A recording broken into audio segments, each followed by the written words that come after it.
want to invite you to go on a safari with me today. An African safari to the fields of Kenya.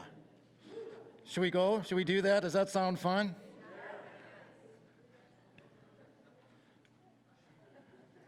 I think it sounds fun. Could you stand? Let's read a couple of verses to prepare ourselves for this trip, to see what we might learn on this adventure. Job chapter 12 and verse 7. Can we read it together? But now ask the beasts and let them teach you, and the birds of the air and let them tell you. And then one more verse here. I don't know, guys. I'm having trouble there. All right, everybody, Job 35:11. Who teaches us more than the beasts of the earth and makes us wiser than the birds of heaven. You may be seated. So God says that we can learn some things from the animals. I mean, it's been written that man and beast were both created on the sixth day. Man did not originate from animals, however. Man and beast were separately created. In the Bible, though, we do see that men are compared to beasts, to wild animals and to animals in general. And the Bible teaches that animals have qualities that we can learn from. Some of them are good and some of them are not so good. But even animals can teach us some spiritual character.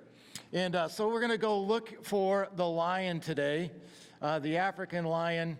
And he really is the secret to the success of a pride of lions.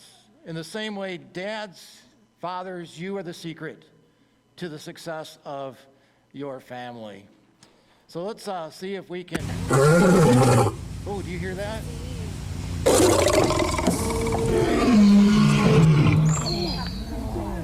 Here somewhere.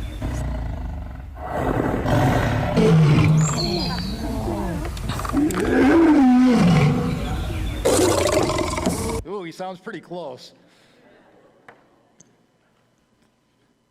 We got one more verse here to read. Read this one with me. Proverbs 28:1. The wicked flee when no man pursueth, but the righteous are bold as a lion. So if we're ready for the journey, we're going to look at some lions today and learn some truths from the lions that we can apply to dads in particular, but actually to all of us. We need these qualities in our life. And Jesus is referred to as the Lion of the tribe of Judah in Revelation chapter 5 and verse 5. And as I said, the male lion really is the secret to the success of a pride of lions. Dads, I'm here to encourage you today. That's what I want to do. I'm going to lay some truth out there for you. I don't want it to be burdensome. I want it to be a blessing. You are here today, and your presence here today shows me that you love and care for your families. And so that speaks a lot. And God has a design for you. Yes. Oh, Children's Church. Sorry. If you want to go to Children's Church, who's Children's Church today? Sharon. Go with Sharon out there.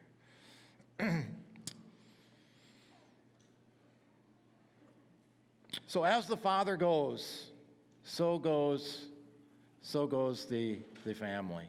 It's illustrated so perfectly there in the world of nature, illustrated in the African lion. Lions were once heralded as king of the beasts. They were held in reverence and awe.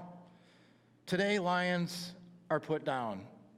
People talk about their abusive nature, their cowardly behavior, their dependence upon the females for their provision.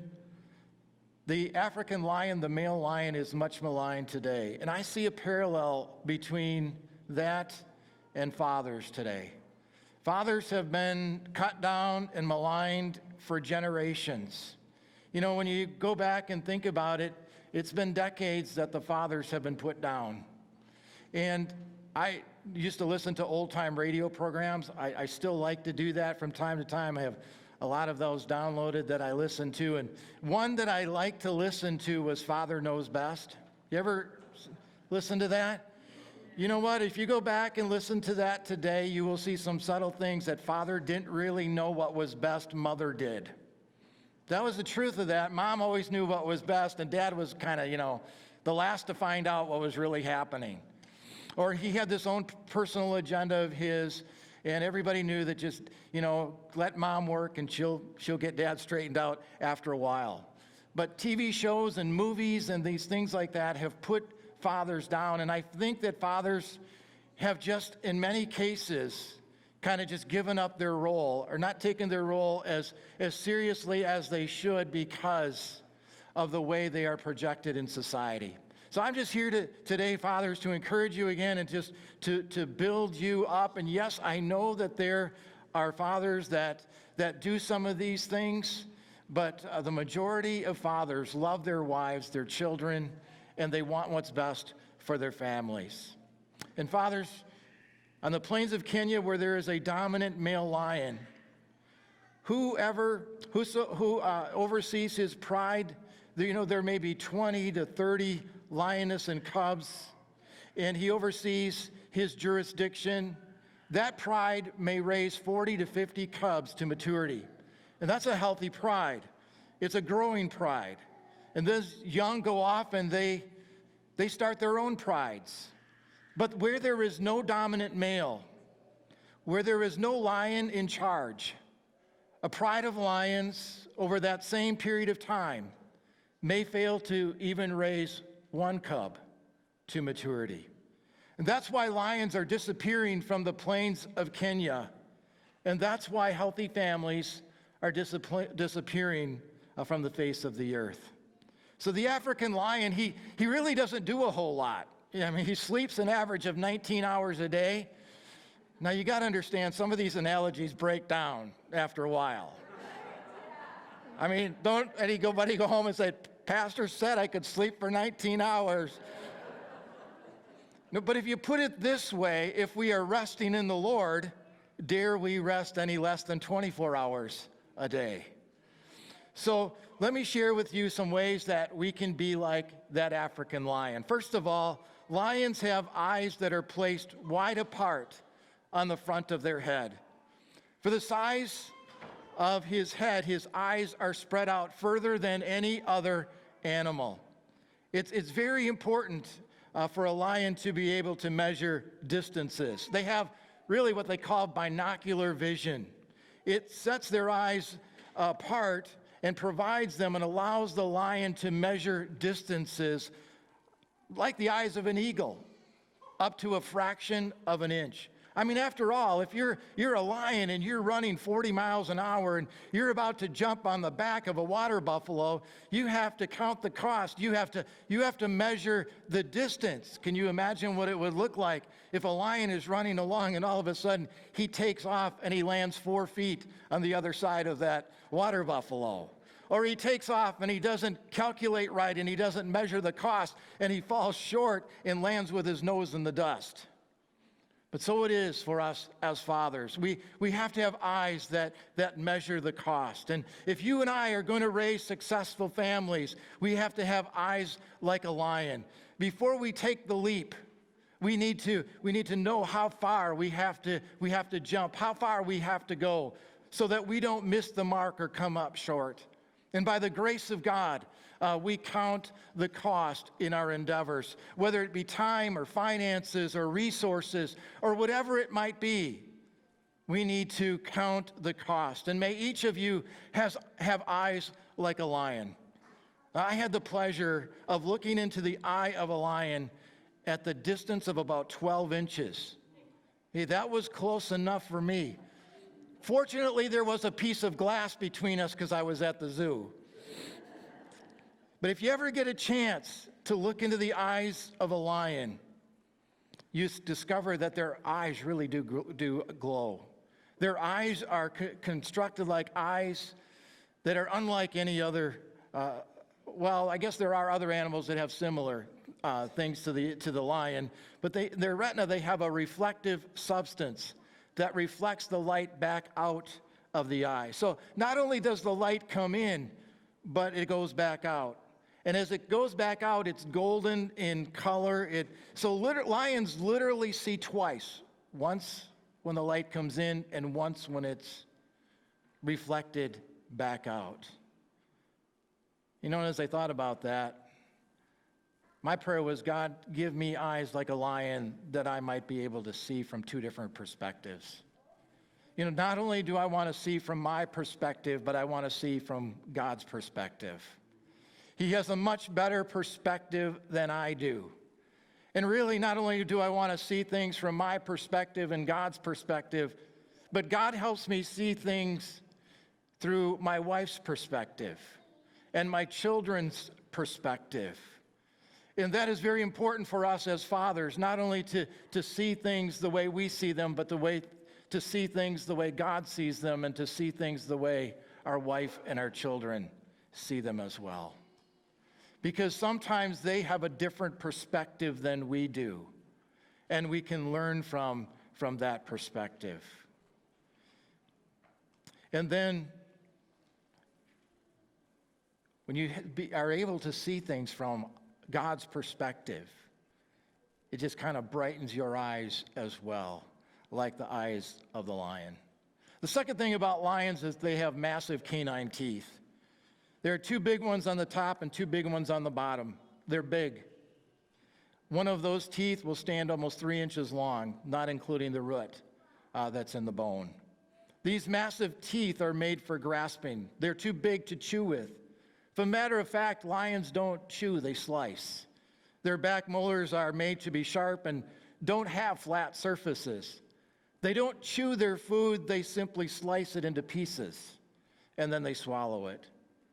A lion will go out and eat about 60 pounds of meat in one meal. They'll take a drink of water and come back and eat 40 more pounds. Do you realize what that means in terms of body fat for you and me? I mean, that's a big meal. But their canines are not for chewing. They are simply for the purpose of grasping. When lions attack its prey, it grasps, it holds on. It holds firmly. Lions kill mostly by strangulation. They will grab an animal by the throat. Those canines will grasp the throat. They will clamp down with such incredible power that they will shut off not only the trachea so that the animal cannot breathe, but they will also cut off the major arteries of the throat. And so actually the animal faints before it's strangled. Sometimes they will grab the snout, the muzzle, and they will hold on, sometimes engulfing the whole muzzle of a zebra in its mouth. And with those grasping teeth, they are able to hold firm, and they don't let go. And I thought I see an analogy in here for fathers as well, and that is we need to have teeth like that, because if we are going to be successful, we must grab the truth, and we must hang on to it, and we must never let it go. You have to get the truth no matter what it costs you. The writer of Proverbs says, buy the truth and sell it not. In other words, when you get the truth, you hang on to the truth so tightly that that truth can never be torn from you. That truth becomes one of the most important things in your life. And so I want you know the truth, you hang on to the truth, and you never let it go. If a lion lets go too soon, he's in big trouble. He's out of position. The animal is kicking, and it's gone.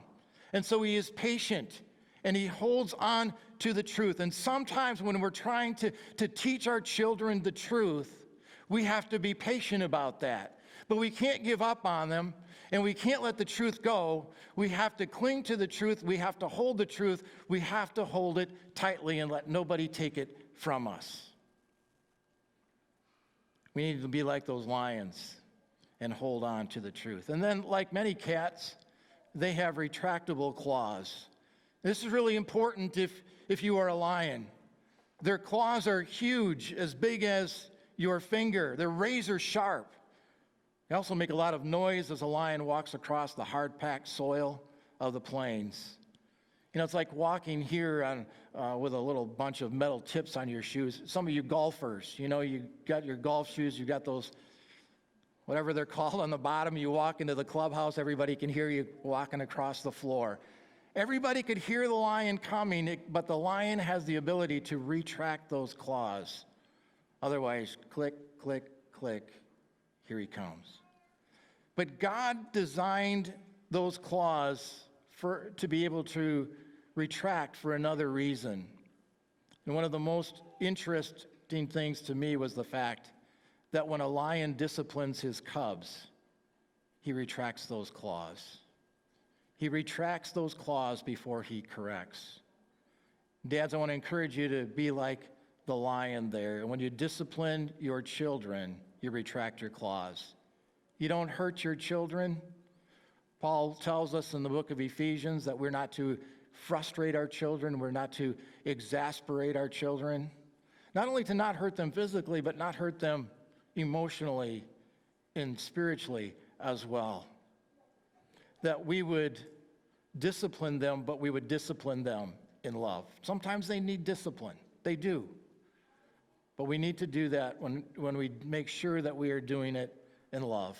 And there were times when my children were growing up that I had to actually wait before I disciplined them because I was angry about it. We never want to discipline in anger.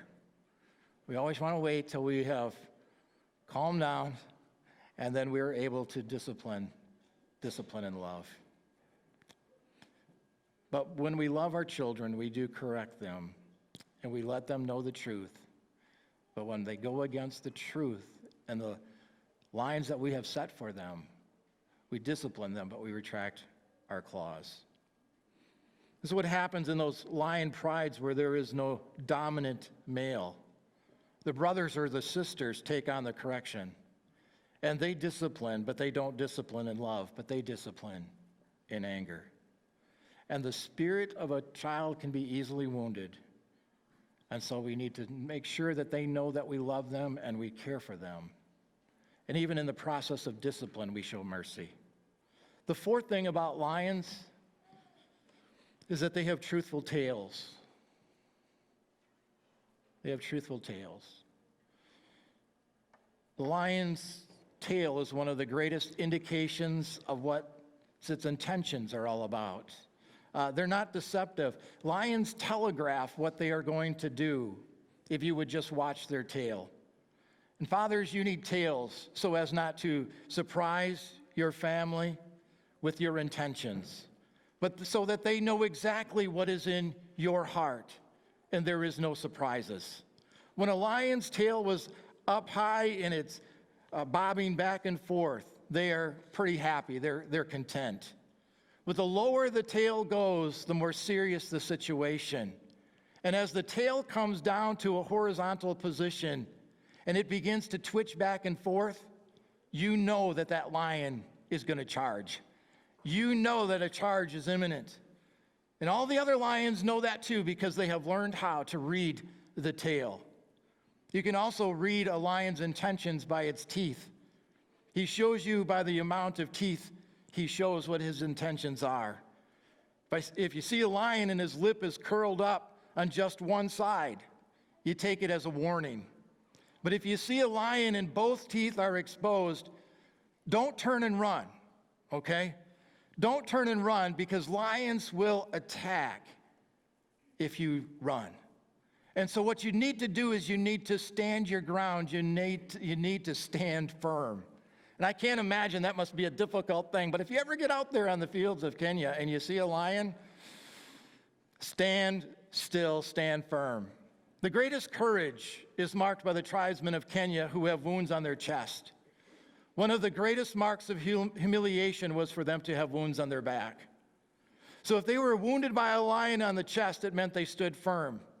If they were wounded by a lion on their back, it meant that they turned and they ran. Dads, it's my desire for you that you stand.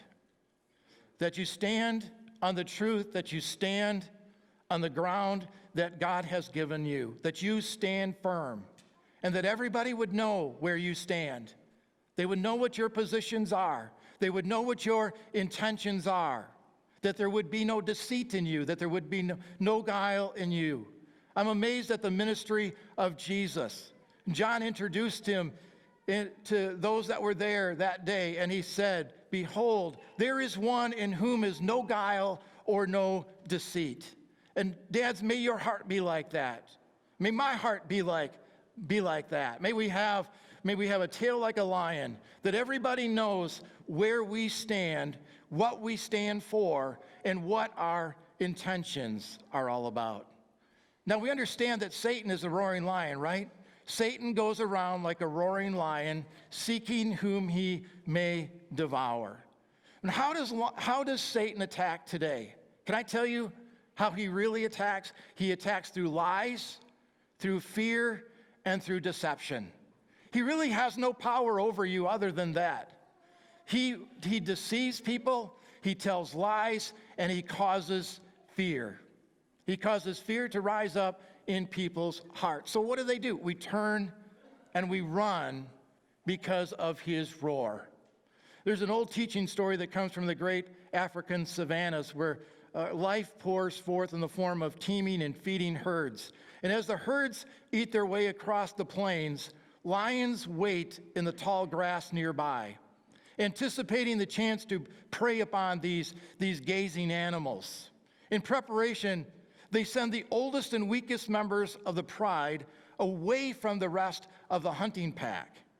And having lost much of its strength and most of its teeth, the roar of the old ones is greater than their ability to bite.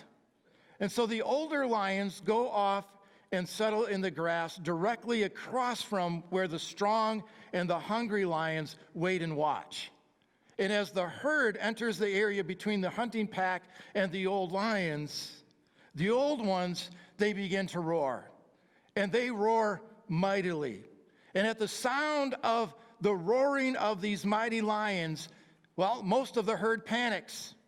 And blinded by fear, they turn and they flee from the source of the danger. They think the danger is where the roar is. And so they run the other way. And what's in the other direction? Waiting for them in the opposite direction, they run right into where the strongest lions are, waiting for their dinner to arrive as they are perched there in the grass. Now, Satan, he is an old lion. Satan was defeated at the cross of Calvary by Jesus Christ. Really, his back was broken there. He has no power over you except the power that you give him, that you allow him to have through lies and deceit that he brings into your life. Satan's large tactic today is that he is a liar. He is a liar, Jesus tells us, and he is the father of lies. Every lie that people are told today comes from Satan. He's the father of that lie. But he's also a great deceiver, and he's called that by name in the scriptures. And it's interesting that during the millennial reign, Satan is bound for 1,000 years so that he cannot deceive the nations. But you know what happens after that 1,000 years? He is let loose. He is free for a short time. Here's what the scripture says. He goes out and he deceives the nations once again. That's his tactic. And when we understand his tactic, that will help us a lot. We know that he is just out there causing all kinds of deception in the world, deception in our lives today.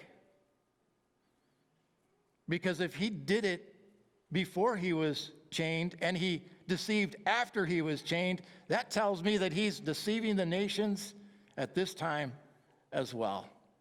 So can I tell you what you do when you hear a roar and you become afraid?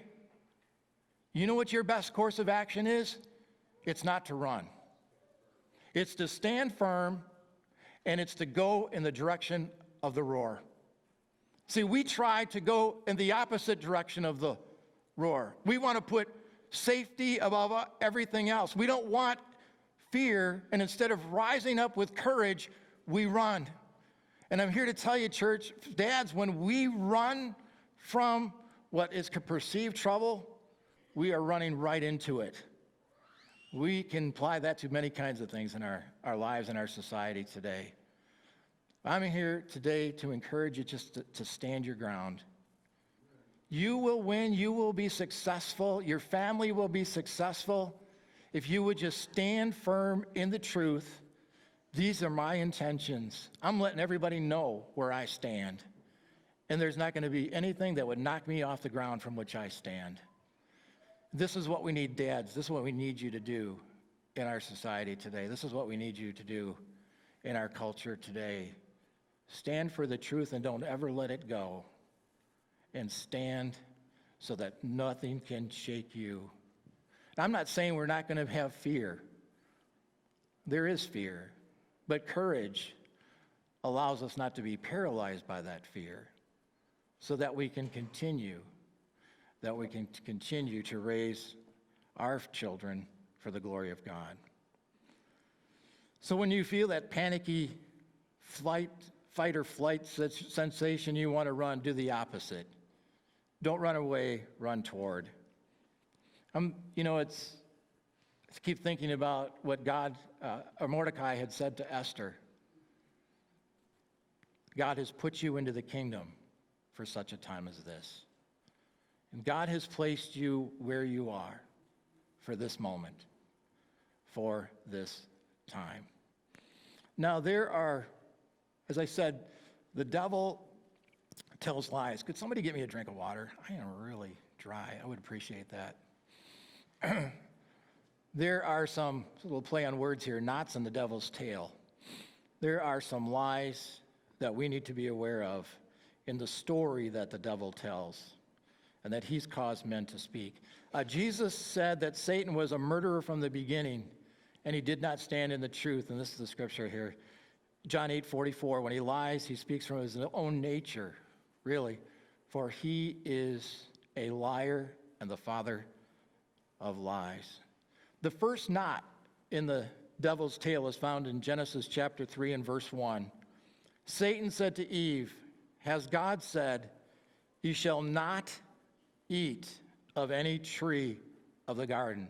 Did God say that? No, God had not forbidden Adam and Eve to not eat of every tree, just one. Only the tree that was in the midst of the garden. And so what Satan did was he misquoted God. He misquoted God, telling Eve this lie. And his purpose was to divide man from God, to cast doubt in Eve's mind concerning the goodness of God. Thank you so much, Bob.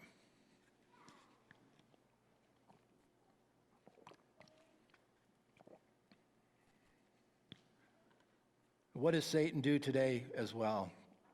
He misquotes God.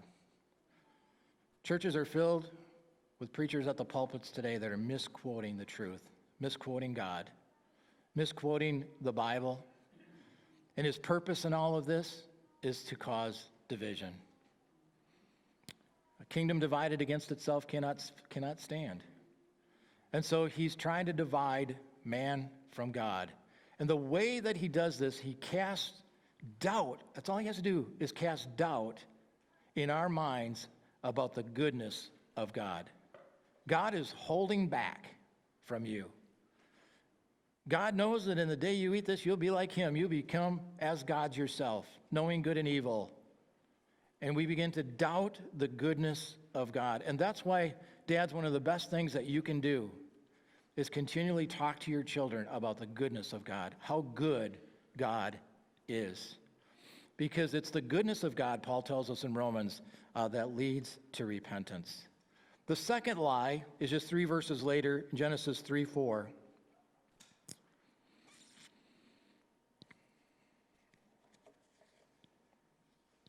He said unto the woman, you surely will not die. So the tempter told Eve that the forbidden fruit was delicious, it was much to be desired, and she should go right ahead and eat it regardless of what God said. Why? God won't keep his word. You won't die. How many times does the devil tell us that we can sin and get away with it? All the time. He tempts us to sin. Because nobody's watching, nobody will know. And then what happens when you commit that sin? He shouts it to everybody. And because he wants everybody to know. But I want you to know that God will always keep his word. And Adam and Eve did die. They began to die physically. They died spiritually at that moment and physically by degrees. And God said to Adam, for out of the dust you were taken and out of the dust you shall return. The New Testament says that in Adam all die. Not only did Adam and Eve die, but it brought death upon the human race. For just as through one man's disobedience the many were made sinners, so by the obedience of one, that's Jesus, the many will be made righteous. The third knot in the devil's tail is Job chapter 1 and verse 19. Has Job feared God for naught, for nothing, for naught? So Satan's strategy has been and is to throw doubt, first of all, on God's goodness and man's sincerity in loving the Lord. And the devil says this, he says, it doesn't pay to serve the Lord. The devil will tell you, dads, it doesn't pay to serve the Lord. It doesn't pay to make your family serve God. Even though Joshua said, choose this day whom you will serve. As for me and my house, we will serve the Lord. And the devil will say this. He will say, well, if you're going to serve the Lord, go ahead and serve the Lord, but don't make your children do it too. It's a lie, because how many of you here today became a believer later in life? You served the devil for a while. You tell me what's better. Is it a joy to serve the Lord, or did you have more fun serving the devil? See, the devil will tell you it doesn't pay, but we've got many witnesses in here today that will say, yes, it does pay to serve the Lord. Matthew chapter 12, verse 24. The fourth knot in the devil's tail was spoken by Jesus' enemies, the Pharisees. When a man who was both blind and dumb was brought to Jesus, he healed him insomuch that the blind man both spoke and saw, and all the people were amazed. And they said, this must be the son of David. But the Pharisees said, no, this is not David's son, the Messiah, but really this is Beelzebub's son, the prince of the devils. So they were saying that Jesus does his work through the ruler of demons. They attributed the works of Jesus to the demonic. And then in Matthew chapter 16, Satan is using Peter to thwart the plan of God for our redemption. And as the time came near for Jesus to go to the cross, he explained to his disciples that he must go to Jerusalem and suffer many indignities at the hands of the elders, the scribes, and the chief priests, and be killed. And then Peter actually began to rebuke him and said, far be it from you, Lord, this shall not happen to you. And the response back to Peter from Jesus is, get thee behind me, Satan. So where did this come from? This is another knot in the devil's tail. This was not Peter's thinking. This thought was put there by Satan. He said, get behind me, Satan, for you an offense to me. How ridiculous for a man to rebuke the Lord and contradict what God has spoken. But how often do people do that today? They contradict the Bible. They contradict what God has said.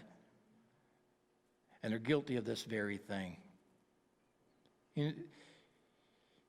Again, he tempts us to sin, thinking that we can get away with it, thinking that we have a loophole. And Abraham was tempted to lie about Sarah, and he did. And David was tempted to commit adultery with Bathsheba, and he did. And Moses was tempted to smite the rock, and he did in anger. And all of these were great men of God who sinned. So we have to watch out ourselves. And dads, we need to put on the whole armor of God so that we can be able to stand against the wiles, these schemes, this deceptiveness of the devil. And then the final knot in the devil's tail, John 8:13. The Pharisees therefore said unto him, your testimony is not true. Satan would have you believe that the Word of God is not true. Satan would have you believe that science is more to be trusted than God. And we know that there have been times when science and God have disagreed. But you know who's always proven right? God. And if science and God disagree today, it just means that science hasn't caught up to God yet. and sometime they will. The devil would rather have you trust your feeling for salvation rather than trust the Word of God. He would rather you trust the theory of evolution than God's Word about divine creation. By the way, who was the one that was there at creation? God was, right? God is the only eyewitness. He's the only one that can explain how it came about. The devil would have you believe there is no burning hell when God says very plainly there is such a horrible place. And when the Pharisees told Jesus his record was not true, you know what they were doing? They were calling him a liar.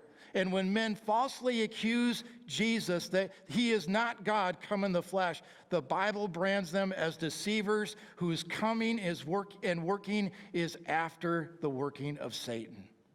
Fathers, you need to know some answers to these questions. You really do, because your children are bombarded with these things. They are taught evolution in the schools. Unfortunately, creation is not allowed to be taught as even an alternative theory. We need to be able to answer some of these lies that Satan brings to our children. We need to know not only the truth, but we need to know how to explain that truth to them in a very clear and practical way.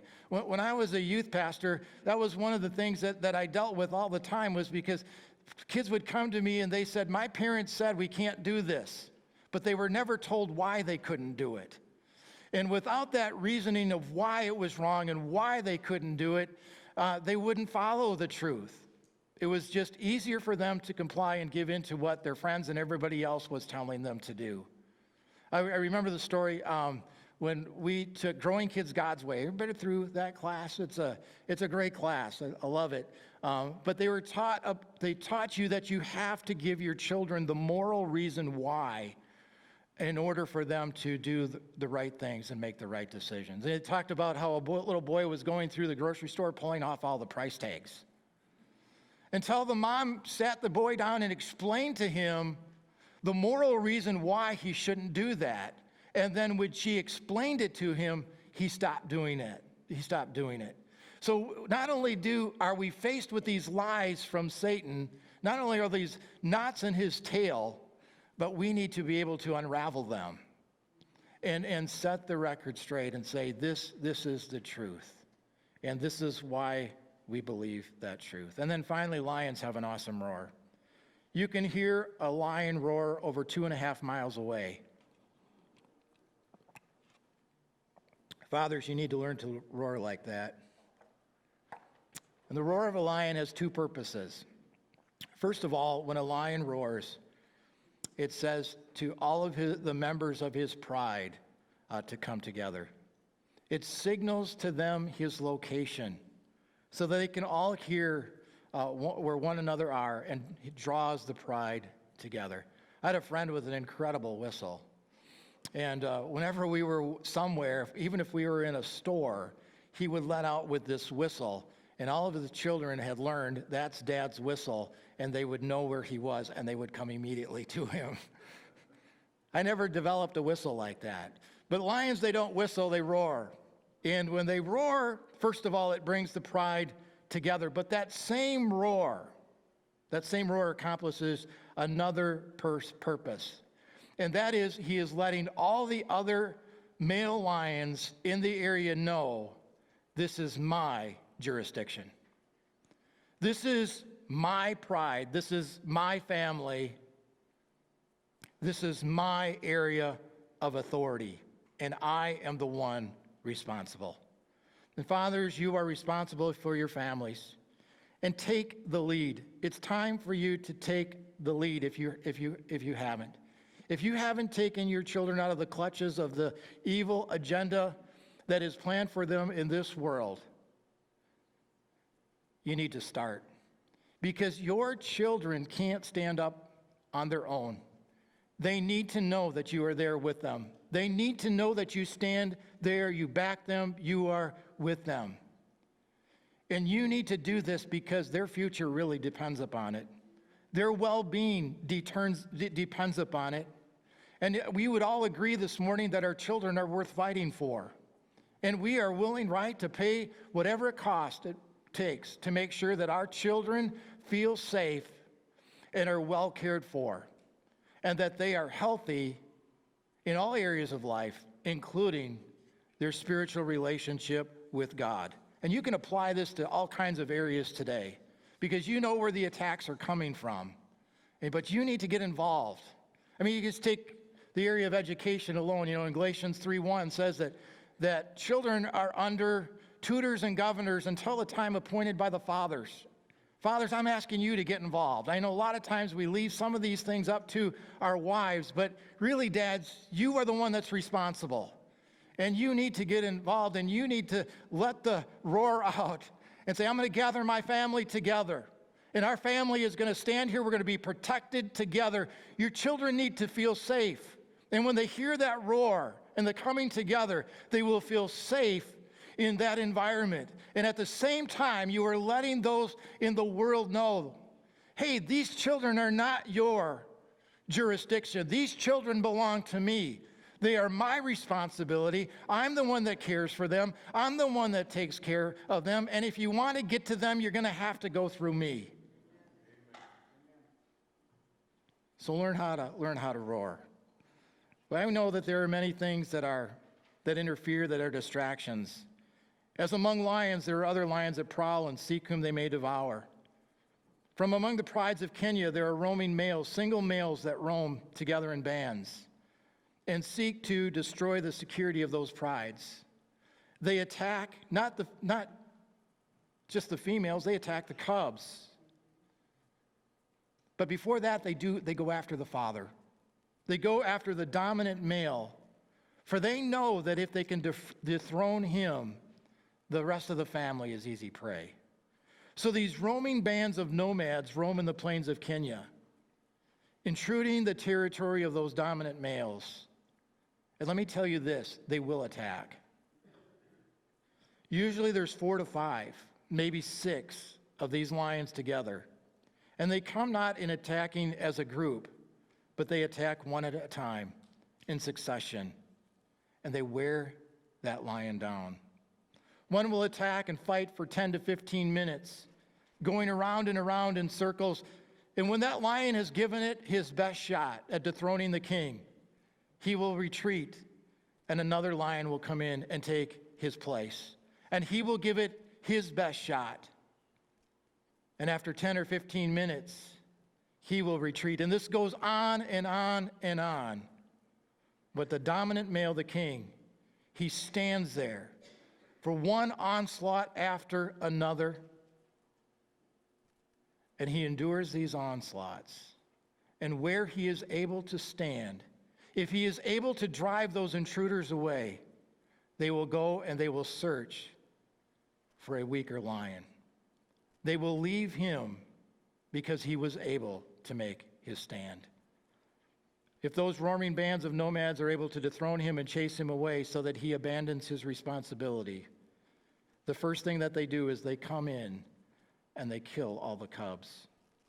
There may be as many as 20 cubs in a large pride, 5 or 6 in a small. But the first thing that they do is they come in. They not only kill them, they eat them, they devour them.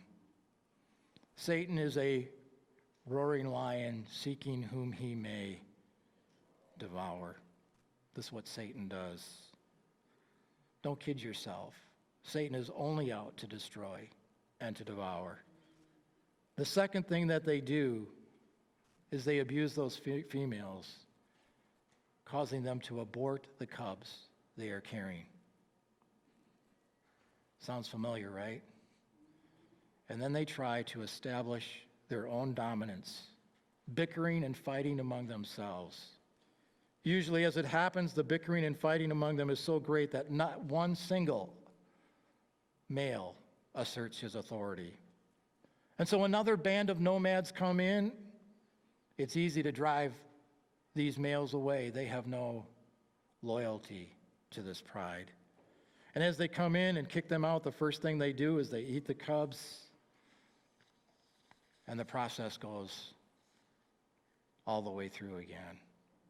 So over a course of 10 years, the pride that doesn't have that dominant male to protect it has failed to raise even one cub to maturity.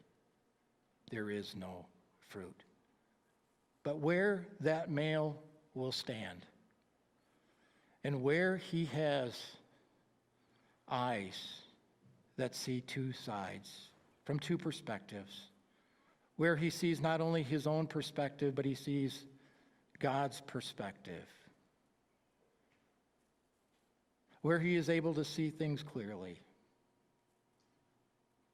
and have the light shine in his eyes, and where he is able to take his teeth and hold it. And dads, where you are able to take with your teeth, with your spiritual teeth, and hold on to that truth and never let it go. And when he is able to retract his claws so as not to discipline his children in anger,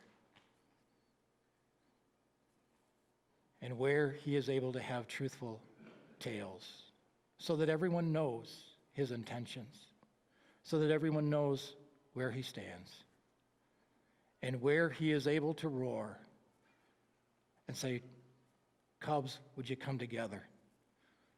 There is safety in this pride." And where he is able to say to the nomad lions that are roaming the area, "This is my jurisdiction. This is my responsibility. I'll fight if you want to fight, but I want you to know I'm not going to give up. I will stand to the end." There's much fruit. Dads, we are training our children to take the gospel to a time you and I won't see. We cannot fail them. We must take a stand.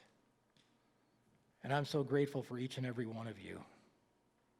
I'm grateful that you are here today. I'm grateful that you are raising your children for the Lord. And this church is here to help you in any way that we can, but ultimately, it's your responsibility.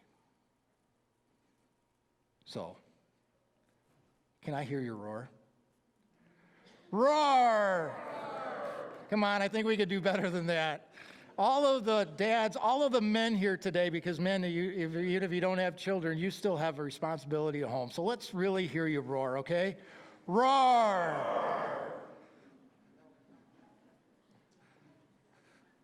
That sounded pretty good. Whoops.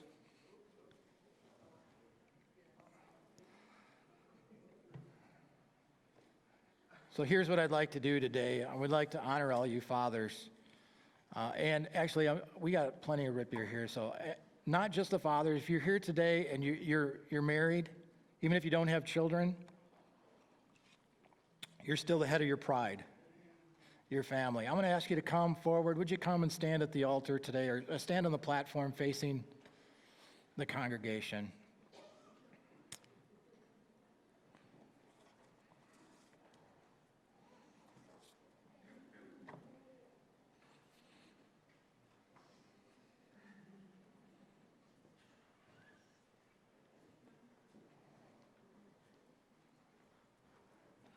Praise the Lord.